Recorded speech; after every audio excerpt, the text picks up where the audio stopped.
So in relation to this, we have this conversation about Sharia law in the UK. And once again, Donald Trump has come out with a pretty bold statement. And I have to say, I look at London, where you have a terrible mayor, terrible mayor. And it's been so changed. Now they want to go to Sharia law. But you're in a different country. You can't do that. Both the immigration and their suicidal energy ideas will be the death of Western Europe if something is not done immediately. This cannot be sustained. What makes the world so beautiful is that each country is unique. But to stay this way, every sovereign nation must have the right to control their own borders. You have the right to control your borders, as we do now. And to Yeah, so he's concerned about illegal migration in the UK, and who can blame him, right? He's sorted, whatever you think of him, at least he's sorted out their illegal migration problem. And Sharia law is, I don't know, I'm not a Sharia law expert, but that is the law from the Islamic faith, which some Muslim countries follow, and there is no separation of the church and state. So it's essentially a theocracy if you embed Sharia law. And I mean, if you're an American and you're seeing stories of, man burns Quran and then is arrested for offending Islam, that's blasphemy. And who can argue that this is an element of Sharia law kind of seeping in, right?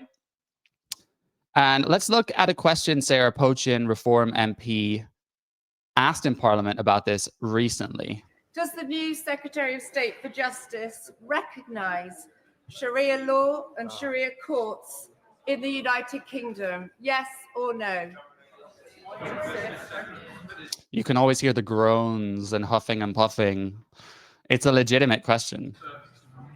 Sharia law forms no part of the law of England and Wales, but in common with Christian, Jewish and other courts of faith where people choose to put themselves before those councils, that's part of the religious tolerance that is an important British value. Does the new... Okay, yeah, so she didn't say much there, but she basically said, it's not, Sharia law isn't a thing, but people have the right to have their own Sharia courts, which most people disagree with, right? And here's the stat. So the UK currently has 85 Sharia courts that we know of and 30 Sharia councils, making it the country with the most in Europe. And here's some people in the UK, some women, or at least we think they're women, completely concealed, protesting for Sharia. So, this isn't happening all the time. I've never seen this, but it has happened. There are groups who want this. It's not a majority of Muslims. So when you look at the polls, it's not a significant minority at the same time. Now, what do I have here? So I talked about this guy, Ed Hussein, right? So he's a Muslim guy. And I read his book. I read it earlier this year. It's very good. It's called Among the Mosques, where he basically travels around to some of the most Islamic areas in the UK, like Bradford, like Blackburn, Birmingham, even in London, and goes to the mosques in those areas to meet the local imam, to meet the people that go there. And the stuff that he describes is pretty chilling. He's a contemporary Muslim who rejects some of the more medieval doctrine and wants people to integrate with Western society. I don't imagine he agrees with, the head coverings and the niqab and all that kind of stuff. But reading it was chilling, the kind of things that people in these towns want. There is Khalifism, which is this desire to have a global caliphate where everyone is under the law of Sharia and Islam. And there are lots of Muslims in these concentrated areas that believe in that. And most of the mosques he went to were male only, no women allowed at all, which he felt as well was a much older practice. And he talked about in Muslim countries how loads of them have banned this stuff. Some of them let women in the mosques. They've banned the niqab. They've banned Sharia law. And one thing he talked about a lot were the Sharia courts and this concept of, parallel legal systems in which Muslim families and couples and, if you're married to your cousin, can basically go and seek legal, I say that with quotations, legal advice from some authoritative figure from the faith, and they will then tell you what to do, what you're allowed to do, and what you're not allowed to do. So obviously that is in contention with UK law, and it's being practiced in a non-legal matter. So that politician saying, you know, they should have a right to do this, like, she says that because she doesn't want to upset people and upset their voter bloc. But if you're on the left, and if you're a feminist, and if you are a supporter of women's rights, then you would not support these courts, because who comes out on the bottom? It's women, of course. Now, this was an interesting interview from the Daily Tea podcast, where they interview a Muslim guy who knows a thing or two about this. So first, let's see what Sadiq Khan had to say about the remarks. When people say things, when people act in a certain way, when people behave in a certain way, you've got to believe them. So you're saying he is Islamophobic? I think President Trump has shown he is racist, he is sexist, he is misogynistic, and he's Islamophobic. It's actually a good idea for any Londoner to live rent. Yeah. So that's our mayor, Sadiq Khan, who so many people hate. I could talk about that for ages. And Donald Trump has beef with him in particular. He says he's a terrible mayor. I think Sadiq Khan allowed, you know, some pretty strong protests against Trump, you know, to be funded, but given the green light in London when Trump came to visit once, and they had a big inflatable structure of Trump on display, and he of course found that pretty offensive. And Sadiq Khan is always calling him a racist, misogynist, Islamophobe, and I just wish he would actually have some solid arguments. You know, he could say, actually, we don't have any Sharia courts, you know, and we have these, you know, we may have these ones, but in fact this isn't happening and this is. But I think he knows what's happening in the courts, and he doesn't want to upset, again, a voter base of the Labour Party. I don't believe that he is an Islamist. You know, he's very pro-pride and trans and all that. At least he is on the surface. But he always just resorts to name-calling and saying, oh, he's just an Islamophobe. It's such a weak line of argument. I mean, you could finish it with that. You could say, okay, based off like this opinion, this evidence, I disagree with him, and you know, he's an Islamophobe, to kind of finish it off, right? But I think I don't think there's evidence that Sadiq Khan in particular is trying to embed Sharia law, but I do believe that that just like other Labour politicians, he is very happy to turn a blind eye to what is actually happening in these courts. And you mentioned it. And I also wanted to add, the fact is that more and more women are approaching religious Sharia courts. And for me, that is a problem. That is a wholehearted problem, because majority of these people in Sharia courts are overwhelmingly men over the age of 65 and don't have a good grasp either of the legal standing of the country or of the culture of the country itself, given that many of them have difficulty with language, difficulty with understanding the legal standing, etc. Can I ask, why would that be a particular problem for women? It'd be a particular problem for women because if we look at the religious traditions of Islam, which at the time gave women the opportunity to have possessions, gave women the opportunity to basically have things passed on to them through traditions, when they didn't pre-Islamically. Pre-Islamically, there were laws which items were passed on to men. So Islam opened up the gate for women to have those items, the ability to have materialistic gain. The fact is, if we look at the religious tradition. So I think what he's saying is that originally Islam allowed women more rights, if by my understanding, but then next iterations of it didn't. I don't know. And we look at current laws in the country and we look at where we are in society, there is a gap. So if we talk about equality for women and we talk about wholehearted equality, still through a religious lens, if somebody looks at it through a wholehearted scriptural religious lens, women will still not just come off worse, but actually, let me also add, the male elements, the over 65s, will still be carrying with them somewhat archaic views. And those archaic views will be things like, you must stay with your husband. Religion says that you must not break up. Why don't you just allow your husband to be able to make decisions? These things may come up in those discussions. And women may be psychologically or emotionally, gently or overtly coerced into making decisions that are worse for them in the use of, well, this is what Islam says, this is what God wants, this is what the scripture says. So I am concerned, and this doesn't go just for Islam. This goes for Jewish and other Christian traditions. I am concerned that in a lot of these religious courts, women don't really have a scriptural voice in terms of leaders who are giving them the space to have a full analysis of what their rights are.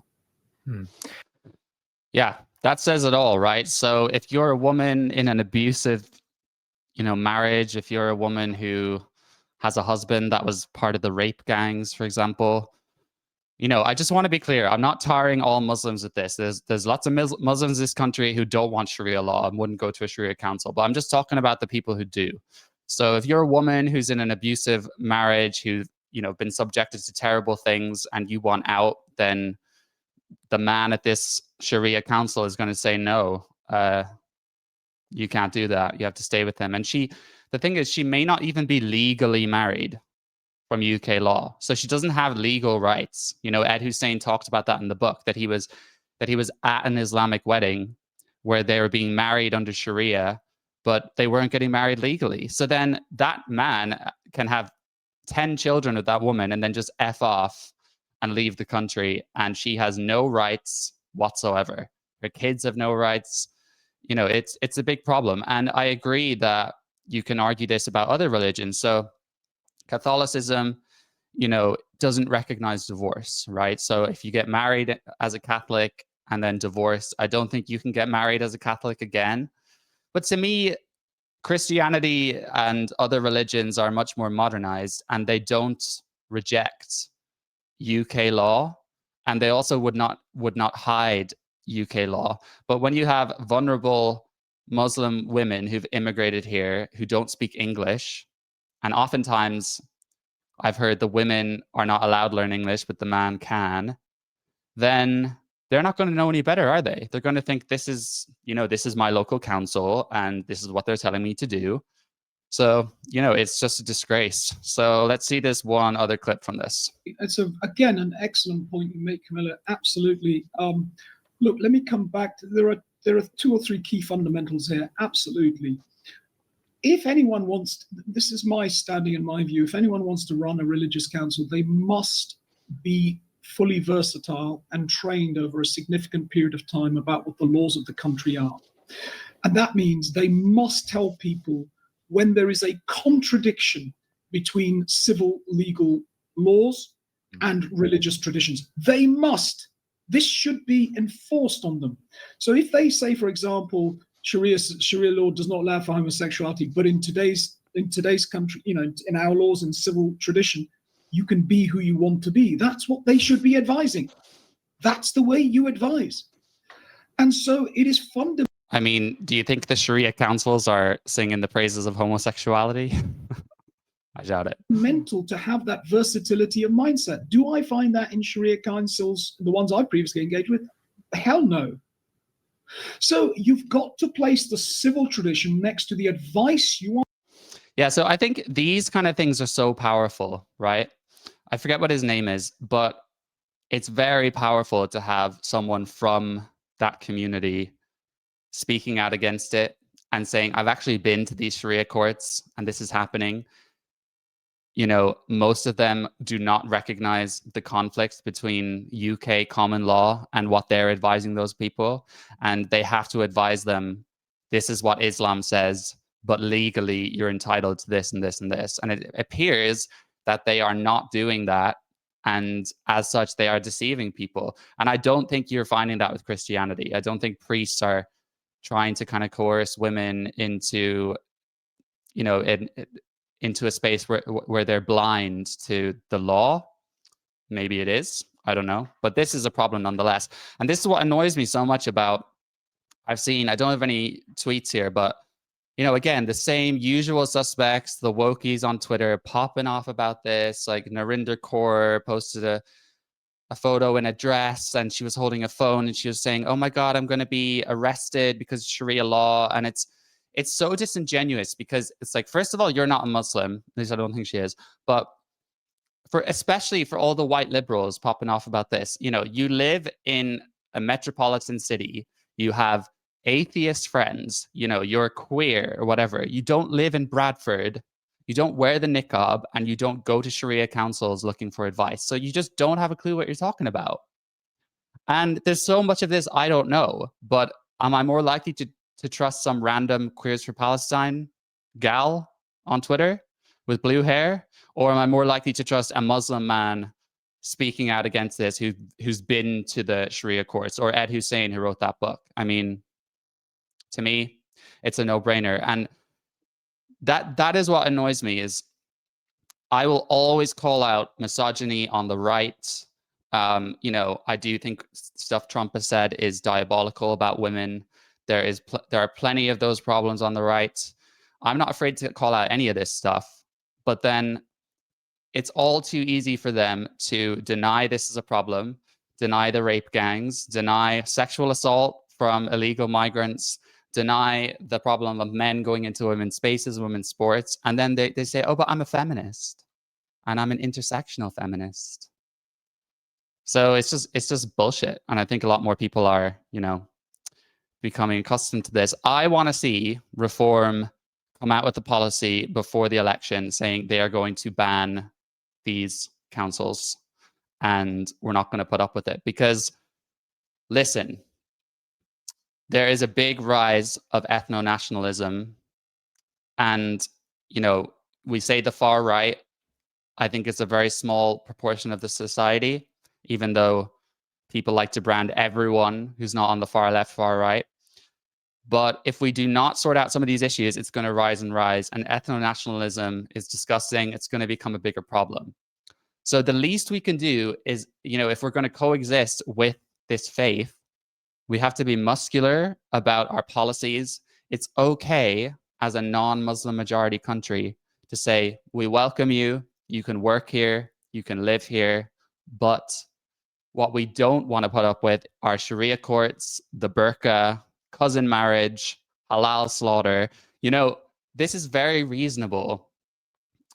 And I just think the UK has just lost its brains in just being able to put its foot down on anything when it comes to a minority group. You know, you're allowed to have a country with your own views on things, and then people can decide if they want to be here or not.